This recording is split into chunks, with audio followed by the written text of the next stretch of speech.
My brothers and sisters, my heart is heavy tonight. Heavier than it has ever been through all the battles I have fought. Heavier than in every storm I have faced as a soldier. Heavier than the weight of carrying my people's destiny.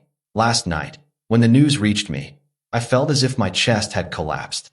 I sat in silence, unable to move, unable to breathe. And I whispered to myself, not him, not Judge Frank Caprio. The sad demise of this great man broke me into tears. Tears I could not hold back. Tears that still flow as I speak to you now. I, Ibrahim Traoré, a man hardened by war, who has stood against empires and their machines of domination, was reduced to a grieving child. Because I lost not just a man, not just a judge, but a fatherly figure for all of humanity. Judge Frank Caprio was more than a judge. He was a mirror to the soul of humanity. He stood in a courtroom, but what he dispensed was not justice according to the law. He dispensed mercy, compassion, understanding, humanity. He taught us that true justice does not come from the cold interpretation of words written on paper, but from a heart that understands human struggle, from a soul that can see the pain of others, and from a conscience that does not ignore the suffering of the weak. When I first learned of his work, I asked myself, is this man truly a judge in America, in a system known for harshness and cruelty? And yet, there he was, day after day, showing that justice could be kind, that justice could have a face that smiles, a hand that comforts, and a heart that heals.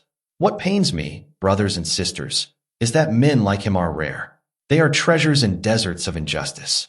In a world where too often the scales of justice are tipped by wealth, by influence, by race, and by the invisible strings of power, Judge Frank Caprio stood like an oasis in that desert. He was not a mirage. He was real. He was a man of flesh and blood who chose to live differently, to judge differently, to embody justice in a way that restored faith in humanity itself. Judge Caprio did not care about the color of your skin. He did not look at you and see black or white, privileged or marginalized. He saw human beings. He saw your story, your struggle, your truth. In his courtroom, there was no hierarchy of worth to him. Whether you were the descendant of kings or the child of immigrants, whether your ancestors came on ships chained or free, your dignity was equal in his eyes. That, my brothers and sisters, is the essence of true justice. The courage to treat people as human beings, not as labels, not as stereotypes, not as statistics. He did not care whether you were rich or poor. Too many times in our world, justice bends toward the wealthy while the poor are crushed beneath its weight. We know this pain all too well in Africa, where the weak are made weaker and the strong grow stronger. But Judge Caprio refused to bow to such injustice. In his courtroom, the poor mother trying to feed her children was not scorned. She was not humiliated. She was not treated as though her poverty was a crime. Instead, she was given respect. She was given compassion. She was given a chance. And the wealthy businessman, though he might carry the air of confidence and entitlement, received no special favor, no undue advantage. In that small courtroom, there was a balance that the wider world often fails to uphold. He did not care about your status, your class, your religion. These things which so often divide men meant nothing to him. A man in tattered clothes could stand before him and be heard just as attentively as a man in an expensive suit. A woman covering her head in prayer, a man carrying his Bible, another professing no faith at all were treated with equal humanity. Brothers and sisters, do you realize how revolutionary that is in a world that thrives on division? In societies where people are so quickly judged by the accent of their voice, the name on their birth certificate, or the color of their passport, he looked beyond the surface and saw the person. To him, a black man and a white man stood as equals. These are not just words. This was his practice, and that is why he was loved. Because equality, when it exists only in law books, is useless. But when equality breathes in the daily decisions of those who hold power, it transforms lives. Judge Caprio gave life to equality, not in grand speeches, but in small, consistent acts. And those small acts of fairness accumulated into something monumental, a legacy of hope. To him, a struggling immigrant mother and a wealthy businessman both deserve to be listened to with the same respect. Think about this carefully, my brothers and sisters. Respect is the foundation of justice. You cannot deliver justice if you cannot listen. And you cannot listen if you do not respect. In his courtroom, respect was not bought with money nor inherited with lineage. It was given freely to all because all were human. That struggling mother who carried the weight of feeding her children while fearing the law walked into his courtroom trembling. But she left with her dignity intact, sometimes even with tears of relief. Why? Because she was not treated as a number in a file, but as a mother with a heart, as a woman with worth, as a human being whose struggles mattered. And yes, even the wealthy businessman received respect, not because of his wealth, but because Judge Caprio understood that respect cannot be selective. If it is real, it must be universal. That is what made him unique. His consistency, his refusal to discriminate in any direction, his belief that the law should serve all, not some. To him, the tears of a child who watched his parent fined unjustly carried more weight than the cold figures written on tickets. My brothers and sisters, let me pause here. This is the heart of Judge Caprio's greatness. Because in most courtrooms, the fine is all that matters. The number on the paper, the punishment imposed. But in his courtroom, humanity mattered more. He saw the tears of a child and understood that those tears are worth more than dollars, more than legal codes, more than rigid enforcement. He understood that those tears could shape how that child would grow to view justice, how that child would grow to view authority, how that child would grow to view humanity itself. And so he chose mercy. He chose to heal instead of harm, to encourage instead of crush, to teach instead of condemn. Those tears of a child were not invisible to him, as they are to so many. They were sacred, and he showed us that justice, when blind to humanity, is not justice at all. It is cruelty dressed in legal robes. He showed that a judge could be a servant not of power, but of humanity. This is what makes him unforgettable. Too often judges see themselves as masters of the courtroom, distant, untouchable, feared. But Judge Caprio was a servant. He did not sit above people. He sat among them. He listened. He smiled. He comforted. He used his authority not to elevate himself, but to uplift others. And by doing so, he redefined what it means to be a judge. He showed the world that compassion is not weakness. He showed the world that mercy is not the opposite of justice, but its completion. He showed that when you temper the law with humanity, you do not destroy justice, you perfect it. And in doing this, he left behind a legacy more powerful than any court ruling, more enduring than any legal precedent. He left behind a vision of what justice should be and what humanity can become. So when I say that men like him are rare, understand me fully. I do not mean rare in numbers only.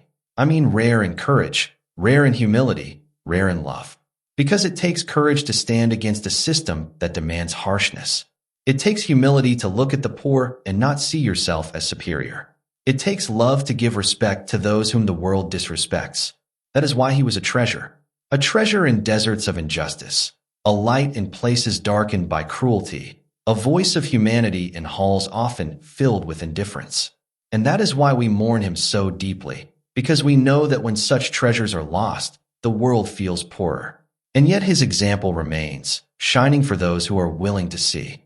His courtroom may now be silent, but his spirit speaks still. It speaks to judges in distant lands, telling them that they too can be compassionate. It speaks to leaders across nations, reminding them that true power is service.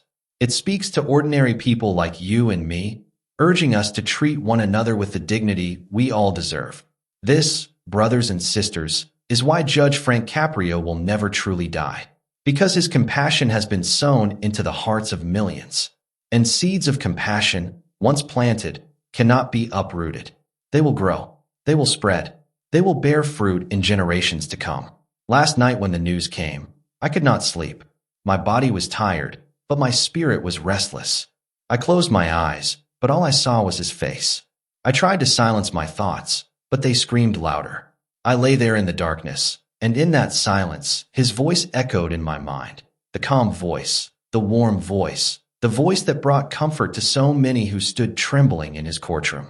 And I realized that a man who never judged with coldness, a man who chose kindness over cruelty, had left us. I replayed his moments in my mind like a film that refused to end. I saw him seated in that familiar chair, not with arrogance, not with harshness, but with the gentleness of a father. I saw how he would lean forward, how his eyes softened when someone stood before him, afraid of what would come next. And I remembered the countless times he let people go, not because the law demanded it, but because humanity demanded it. That was his greatness.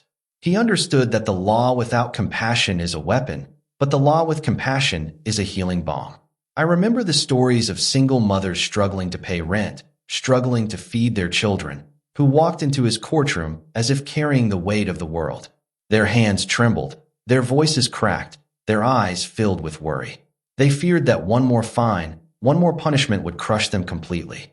And yet there he was, smiling gently at them, not mocking them, not dismissing them, but smiling with the kindness of someone who truly understood. He listened, not with impatience, but with full attention. He heard the unspoken words in their silence, the exhaustion in their sighs, the desperation in their tears, and instead of punishing, he relieved their burden. He told them in his own way, "You are seen, you are heard, you are valued." Think, my brothers and sisters, of the impact of that moment. For those women, justice was not just a fine canceled. It was dignity restored. It was the feeling that society had not completely abandoned them. It was the reassurance that their struggle was not invisible. For a mother fighting day and night just to feed her children, such compassion is more precious than gold. Judge Caprio gave that compassion freely, and in doing so, he gave them strength to carry on another day. I remembered also the young men, often black men, who stood before him with fines they could not afford. They entered his courtroom expecting the worst. They carried the history of a system that had always been harsh with them. They carried the weight of stereotypes that saw them as troublemakers before they even opened their mouths. They carried the scars of a world that punishes the poor for being poor, that punishes the marginalized for daring to survive. And yet, in Judge Caprio's courtroom, something different happened. Instead of adding more chains to their necks, he gave them hope. He did not look at them and see criminals. He looked at them and saw young men with potential. Young men with a future still unwritten. Young men who needed a chance, not another burden. With his words, with his gestures, with his decisions, he said to them, "I believe in you." And my brothers and sisters, when the world tells you every day that you are worthless, that you are destined to fail, to hear someone say, "I believe in you," is enough to change the course of your life. He gave them encouragement. He reminded them that a mistake does not define a man, that poverty is not a crime, that youth is not permanent failure.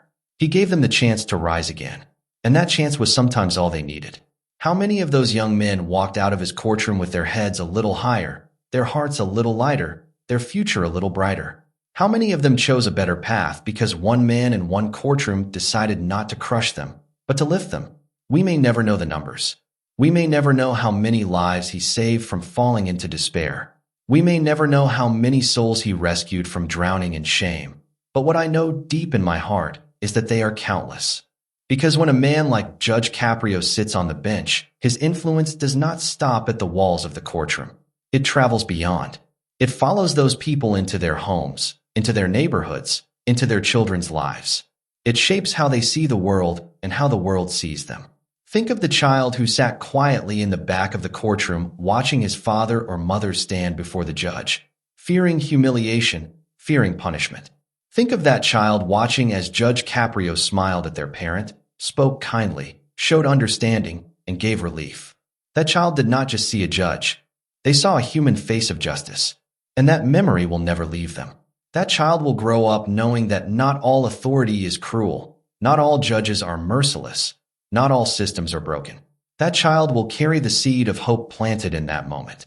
And perhaps one day, they too will show compassion because they once saw it given to their family. This is the ripple effect of mercy. It spreads far beyond what we can measure. And that is why the legacy of Judge Caprio is so powerful. He was not just ruling on cases. He was shaping lives, shaping generations. He was teaching us all that kindness and power is not weakness. It is the highest strength. My brothers and sisters, I want you to imagine the alternative. Imagine if those mothers had been fined. If those young men had been condemned. If those children had seen cruelty instead of compassion. Imagine the bitterness that would have been sown, the despair that would have spread, the anger that would have grown. That is what happens in most courtrooms. And that is why the world is filled with so much pain. But because Judge Caprio chose differently, because he chose humanity, He broke that cycle again and again. And so when I think of his passing, I cannot help but weep, for the world has lost a rare man. A man who proved that justice does not have to be blind to human suffering. That mercy does not weaken the law but strengthens it. That kindness does not undermine authority but dignifies it.